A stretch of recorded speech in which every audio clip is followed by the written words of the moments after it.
Hello and welcome to Between Root and Star, an online conversation about, well, everything sacred between root and star. The earth, the sacred beings of earth, the sky, the universe. Your hosts are Stephanie Naftal and Ginny Watts, two women who took many years to find each other in Montana and became old friends immediately.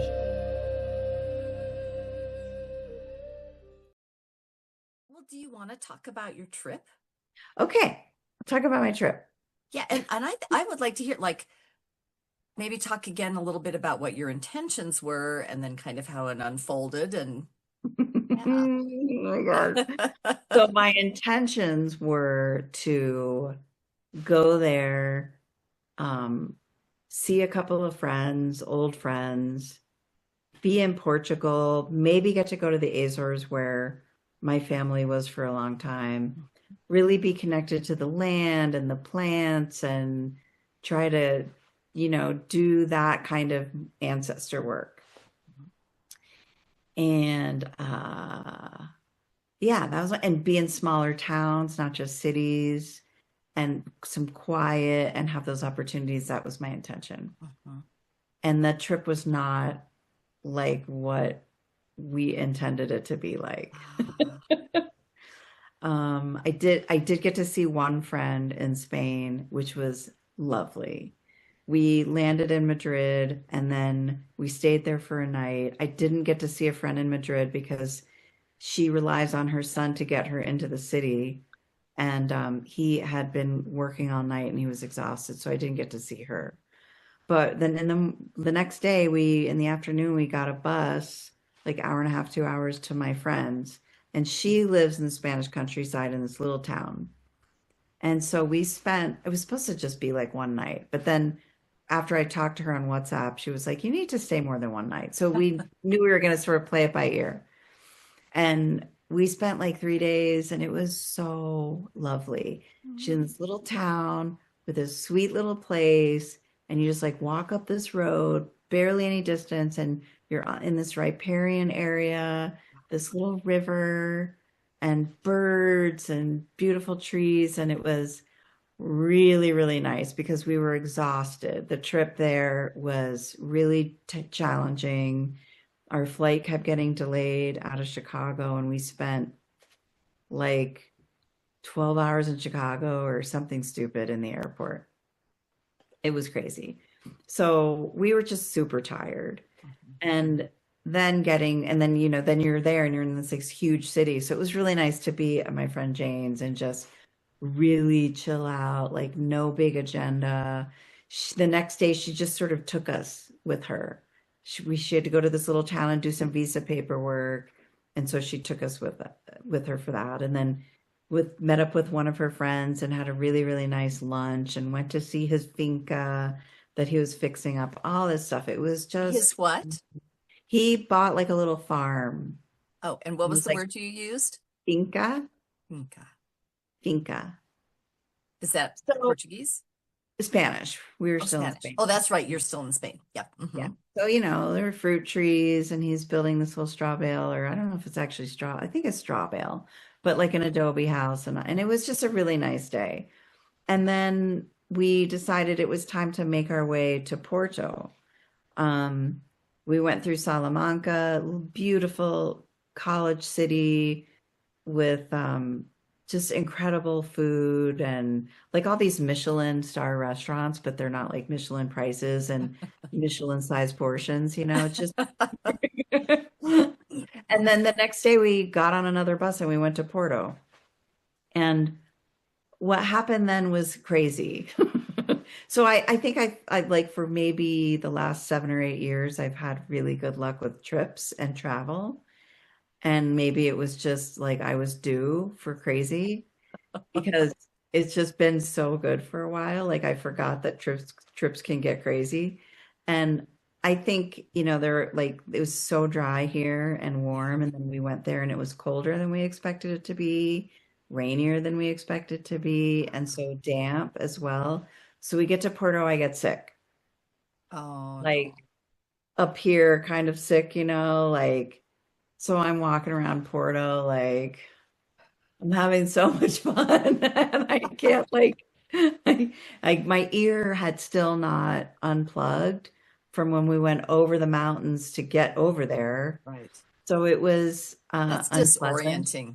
When that happens to me, I just feel like I can't hear people and I feel imbalanced and yeah, That's pretty much how I felt. So good. meanwhile, we're still like eating and drink our way across Spain and Portugal, but it was less enjoyable than I really wanted it to be, you know? So I got sick. So that was like 2 or 3 days. And then right at the end of that, I got food poisoning. Oh, We're still in Porto, and I didn't leave our little apartment for like a day and a half. So that sucked. And we wow. were super close to the river and where there's music and restaurants and bars. And there was a woman, Lisana Loach, and she played violin from noon to 2 down at the river for the people sitting around drinking and eating, you know? And I had the window open. I don't know where Nate had gone, but the window was open and the curtain was sort of blowing with the breeze. And it was like finally the first like really nice sunny day too. And I was like, oh my God, what is happening? But I could hear her music, her violin coming through, and it was making me feel better. So that was really nice.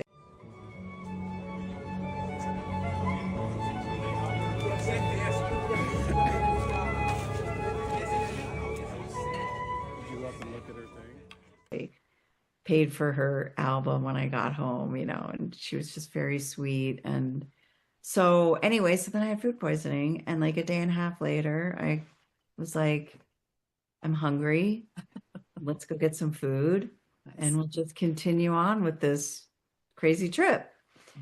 And, you know, then for the next couple of days, I was sort of like on and off nauseous, Mm. like a little bit of nausea here and there. So luckily I had my flew away tincture, which is like jungle bitter or jackass bitters, which is really good for parasites and things, Uh, garlic and cayenne. So I started taking that. And is that your recipe, that your blend? it's a rainforest remedy. So the jungle bitters grow in Belize. Mm. And then if you add, their recipe is to add garlic and cayenne, and you come up with what they call flu away. Mhm. So really good for flu, obviously, but really good for parasites and all that kind of stuff too. Mhm. So I had that and I was taking that. But yeah, I just think like the dampness kind of rocked me a little bit combined with the cold and the rain. And Salamanca was quite cold before we went to Porto. Wow. And it was that next day that I started to be like, yeah, I'm getting sick. This is happening. Well, in an exhausting trip, like you're vulnerable already. Yeah. Yeah. I was like mainlining elderberry tincture, but it didn't matter. And it was well, yeah, go on, but I'm curious about kind of traveling when you did and how stressful things were and how crazy sort of the general world atmosphere was, if that you felt any of the impact of that as well. But We can yeah, talk about that, yeah. yeah.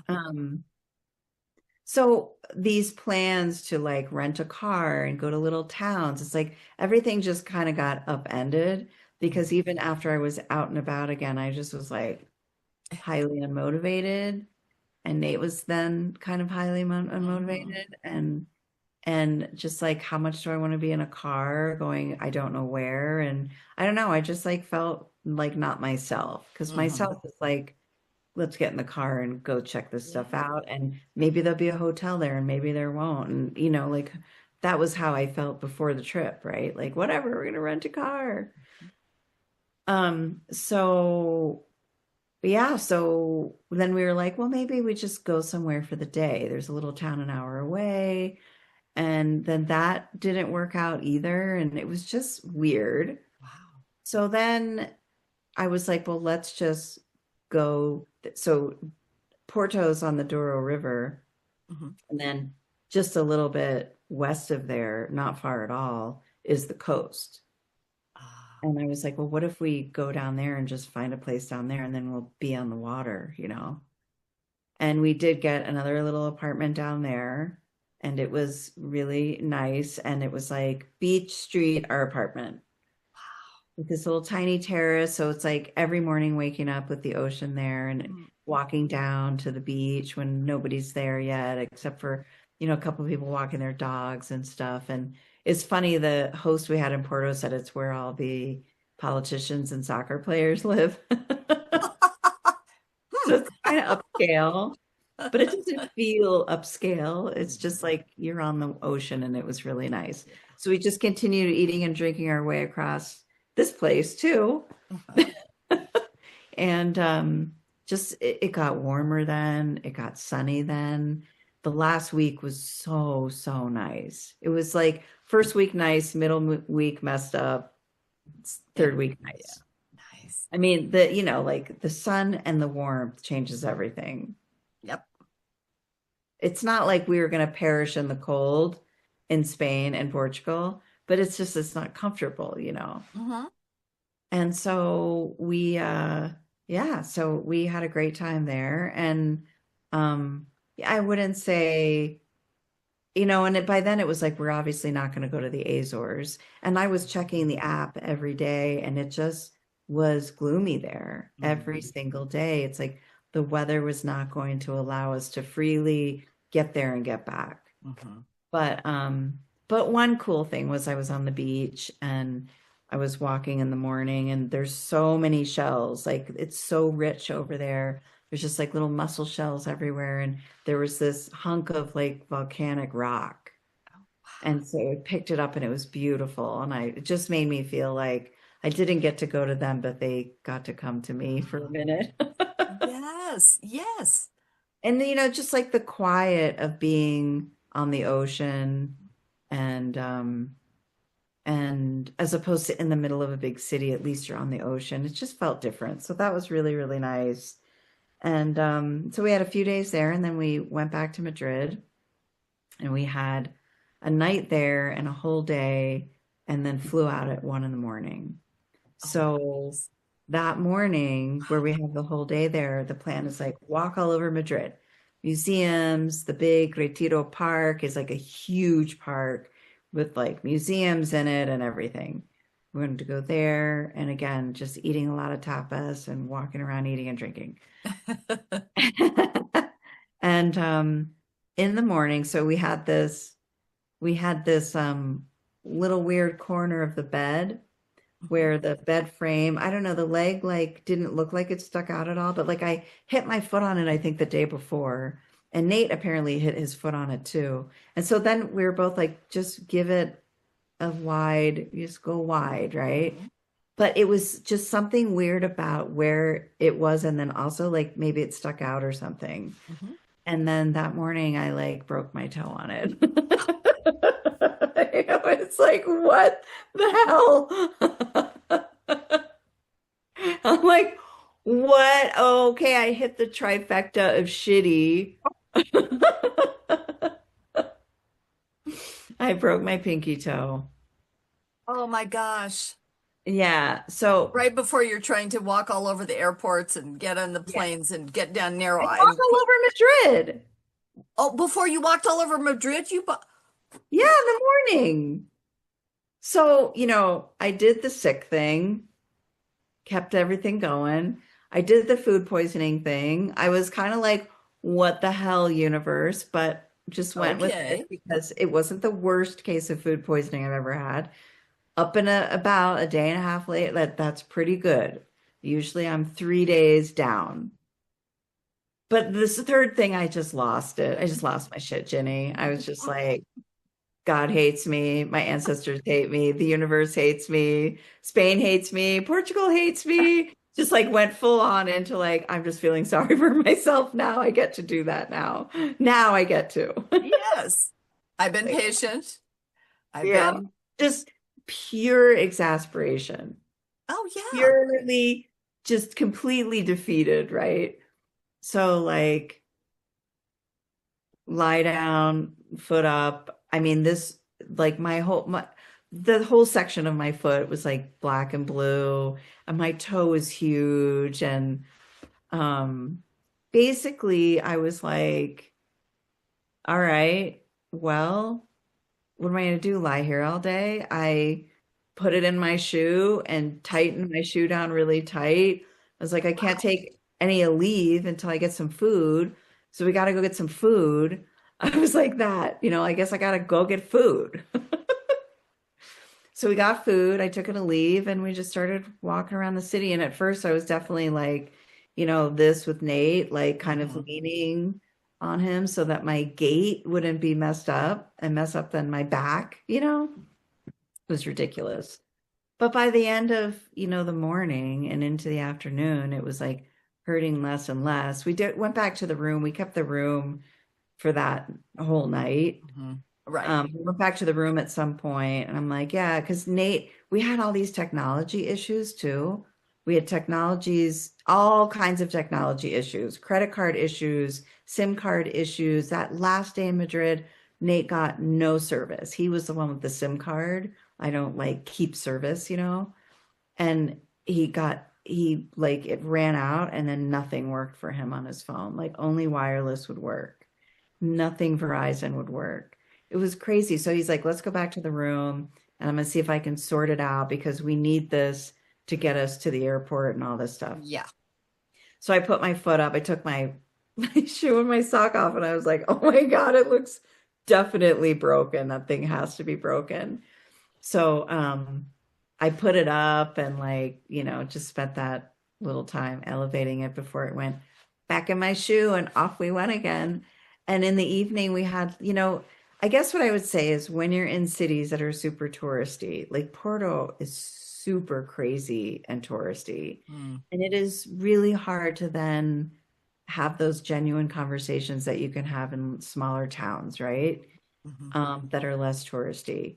We Mhm. finally got, I mean, we got a little bit of that here and there, but it wasn't like, I guess I said, like the trip wasn't what I intended it to be. Mhm. That night in Madrid, we wandered into this one place for tapas and drinks and did get to have like some really sweet, fun conversations with the people that work there Mhm. and a woman that came in and sat at the bar next to us, and it was really nice.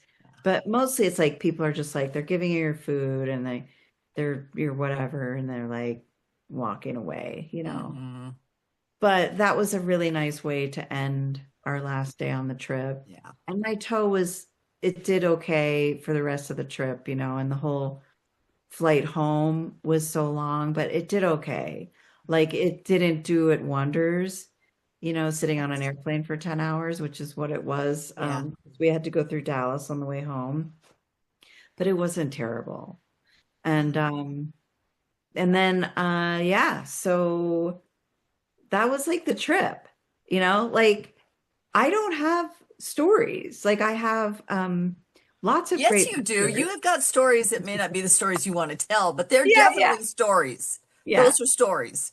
I have a ton of pictures of like half-eaten plates of food because we like to take pictures of our food, and share it with our family and everything. And my friend in Spain, she was like, take pictures of your food, take pictures of your food. But it would come and it would be like, we were just like, everything was so delicious that we would forget to take pictures. And I'd be like, oh shit, we forgot to take pictures. And I'd be like, half eaten plate of sardines. And there's a couple in there that it's like all that's left is like the juice or the sauce or something. And I'm like, It was really good. it was so good. And I Beautiful. just completely forgot. But it was really cool. Like, it's been since 1992 that I was in Spain or Portugal. And so it was just really cool to be there again and eating those foods again. And, seeing Nate like fall in love with some of the same foods and how some of the foods have changed because it's been such a long time. That was really Oh, cool. that's interesting. Yeah. And then, of course, I was just a college student then. So I wasn't eating in the same kinds of places we were eating at. Right. I Right. lived in tapas bars basically in college, right?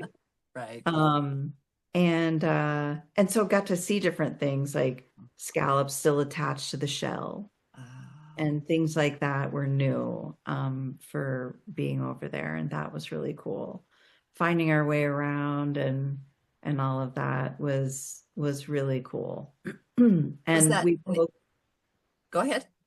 we both agreed that that because there was a lot of like going on, right? It's not the trip we intended. I got the trifecta of shittiness and like, what is all of this about? What does all of this mean? What in the world is happening? And also, I would say, I think because of going to Guatemala so much and Belize, more than going to Europe the last few years, Mhm. is in places like Porto and Madrid just being like, oh my God, there's like nothing but house sparrows and Eurasian blackbirds. I mean, at Jane's house was different because she lives right next to these mountains. Right. And so there was, Streams and real mhm, forest trees and yeah. yeah. So that was like wearing it. I don't even have the word to describe like how difficult it felt like to not be able to get your feet on the earth because there isn't any Right. unless you can find a park that isn't full of peacock shit. It's just like one of the experiences we had where I just wanted my bare feet on the earth. And I'm like, I'm not going to add to the sickness and the food poisoning by getting some weird thing on the bottoms of my feet from peacock and rooster poop. So, um, what was I saying? Oh, yeah, Interesting. that was just another weird thing about it. And like, Hmm. I guess I would say unsettling Yeah. thing about it. So weird, all these things, right? And it took like, I don't know, a few days after we were home to go, okay, we would like to go again sometime and rent a car and see these little towns. I had to cancel with the herbalist too, Oh. because it was just a couple days after having food poisoning. And I was just like, I'm exhausted. It's a 2 hour bus ride, and I just like can't deal. Hmm. And I have the nausea, and I'm like, I don't even know how I'm gonna feel. And it was cold and rainy that day. And I'm like, oh my God. So it was just really bummed me out. And she was just like, I hope you come back and don't keep like just a memory of being sick in Portugal, you know? So, yeah, that was pretty much the trip. We want to go back. We want to see these smaller towns. It's just the only small town we spent any time in was Jane's, Hmm. and it was lovely, and I want more of that. Yes. Well, and I have to say, to break your toe on the last day when you want to walk around and you said you just lost it, I- you really weren't, you really didn't turn yourself over to that for very long. It doesn't No. seem like, which is pretty remarkable given the whole thing. You're resilient, Stephanie. Yeah, You're I mean, I resilient. can kind of roll with stuff if I can, you know. But I definitely was like, is this it? Is this my big universe sign? Like, don't move to Europe or even consider it anymore. Like, it's done. And, you know, Nate was also like, it's not that it was a hard trip for him, but I think he was also just like, God, this is a lot of city. Like 2 days in Porto to 3 days would have been enough. Hmm. Um, yeah. So we had, you know, we started talking about like, well, maybe there'll be a cheap flight to the Azores, or maybe there'll be a cheap Yeah. flight, you know, back to Porto and just Hmm. right from the airport, rent the car and go and have more freedom. Right, Like we, you know, and just get right, moving right right. away out of the city. I think you said a really interesting thing when you said, okay, is this the message from the universe? Because I think that's an interesting question. And like, that's why I always think, okay, what, my question when things don't go the way I think they should, or when something feels obstructive, like, okay, what is the message here? And I think it's easy for us to go to the universe is telling us no, or we're being punished, or yeah, God hates us, the universe hates me, nature hates me, whatever it is. And so yeah, where are you now with that? Well, so one thought I had was that maybe I just did really need to rest for a day and a half with the food poisoning. I mean, not that I'm saying I didn't actually have food poisoning, but part of that is like maybe I'd been sick for 3 days. Like maybe I just needed to rest. And it was a force. Sometimes I will admit I'm forced to rest in that way. Yep. Um, and what was interesting to me was how, in 2019, I had an appendectomy in Belize. And believe it or not, that seemed less insane. I was less like, this was a mistake coming. Like the lessons, the treasures, and the trauma of that experience were so totally obvious to me Hmm. and so plentiful day after day, that it never occurred to me to be like, should I have even come on this trip? Right. Right. Never. This was so different. And I do think what doesn't help with that is not being grounded and being on the concrete, in the concrete jungle, for days and days and days. And I think that's a real lesson and like, that is the universe saying, like, this is not for you. Like, what, Right. and Nate summed it up really well when he just said, like, a few days ago, what we now know is what we don't want. Profound statement, right? Like Yeah. that's it. I was thinking as you were speaking, and sometimes crap just happens. Hmm. Contrast happens. It's woven into the universe. Hmm. And that is often the message, I think, is this is just helping me know what I don't want. And it's not like the universe says, let me show you by giving you a crap vacation. It's just that stuff happens, right? Yeah. And also that idea that I'm a lot less resilient if I am out of touch with the spirit of the land. Yeah. I am out of touch with the spirit of water and trees and plants. Yeah. All that went through my head. Yeah. I Yeah. And considered your all of that. heart. Like, Yeah. yeah. Yeah. Yeah. If you think about like doing what feels right, it's everything. Mm-hmm. Mm-hmm. And it's like nothing felt right. Yeah. And I know why that is. Right. Yeah. If I had breezed into Porto for 3 days and then went back to a less city place, I wouldn't have felt like that. I would Right. just have been like, oh, cool, we're in this cool city. It's Right. just was too much. Yeah.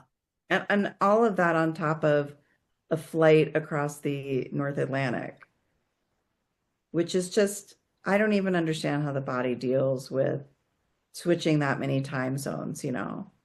And that's why it was so perfect going to Jane's, was just to come down and ground after that was really nice. Yeah. Yeah. Amazing. Yeah. Was part of that drive to walk and see the museums and things was part of that trying to find some, even though your toe is broken, it's like, I'm going to do this because it's kind of my last chance to maybe find something, some grounding, some connection. Because I think art and No, historical things and nature, no. no, Okay. It was because just try to I get wanted something Nate, out of it. I wanted Nate to see the Prado Museum because it's Madrid. And I was there when I was younger. There were other museums I wanted to see, but I was like, he's got to see the Prado. Like it's Madrid. He has to go to this. We're going to go to one museum. He's got to see this museum. And I knew it was going to just be insanely crowded because they're Mhm. always insanely crowded. And Because it's we the aren't Prado exactly, in Madrid, like everybody has to see it. Yeah. everybody has to see it. School groups, everybody has to see it. Big groups of people. Mhm. And also we're not like art people. Mm. Like it's not like when we travel, like our first stop is like the cool museum of modern art or something. It's on the list usually, but we don't always make it. Mhm. And so yeah, it's not like we're art historians or something and we like go and understand everything we're looking at. It's just we go and have a roam and look at things and like appreciate what it is for what it is. There was a Renoir there and like, well, we have to go see the Renoir, and stuff like that. The sculpture room, Nate loved the sculpture room. So no, it wasn't like I'm gonna go and ground myself in all this cool art or something. That was Retiro Park. I Mm. wanted to go there and like actually, if I lived in Madrid, I would spend a lot of time because when you get into the middle of that park, unlike all the other parks we tried to do this in, in Spain and Portugal, when you get in the middle of Retiro, you actually can't hear the traffic or the construction. Mm. Sanctuary. It was incredible. And then they have these areas where they're just letting it grow wild as habitat. And I'm still just like, I still am only seeing two species of birds. I don't know who that's going to attract, but Yeah. and I don't know. I guess it's like a constant reminder that they wrecked so much of the natural world in Western Europe. The white people have been there a lot longer. Yeah, Yeah. it made me wonder if I could live anywhere in Western Europe. And I know there's places that aren't like that. I understand that. But I think they're awfully tiny little islands yeah, amongst a whole lot of yeah. city that, like city forever, you know. Yeah. Yeah, and so in this country we think about we know we have these islands here and we talk about connectivity and these wildlife pathways and Right. how do they get, Yukon to Yellowstone, and we understand a lot of that, especially I think in the West Hmm. here. Um, and here, like I see a national forest, a national park. We look at it on the map and we go, "Oh, it's such a small island in this vast sea of, oil fields, uranium fields, all this different stuff." And you get over there and you're like, they're even tinier. Right. Yeah, it's not even really an island. Yeah, It's a little stepping stone of something. yeah, Yeah. yeah. So it was just really interesting that way. I just don't, I'm not completely sure why I never recognized it before. Like we'd taken two trips to Croatia and been to Bosnia, Mhm. and I think a lot of the places we were in those countries, while they were cities or smaller cities at least, um, often the ocean was there, and often you could walk around and just see food and plants, medicinal plants and herbs and everything just growing out of the sides of buildings and fences. Croatia's like there's just giant shrubs of rosemary and lavender.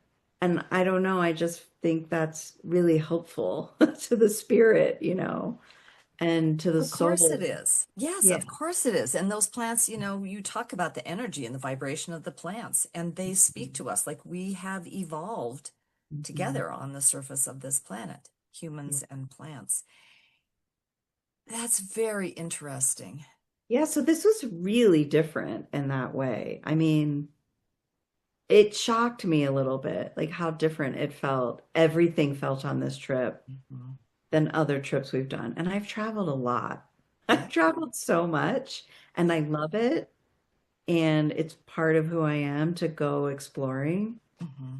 So it was interesting, like how just wow, this is insanity. Hmm. Yeah, this is not how I want to live. This Yeah. is not how I want to be.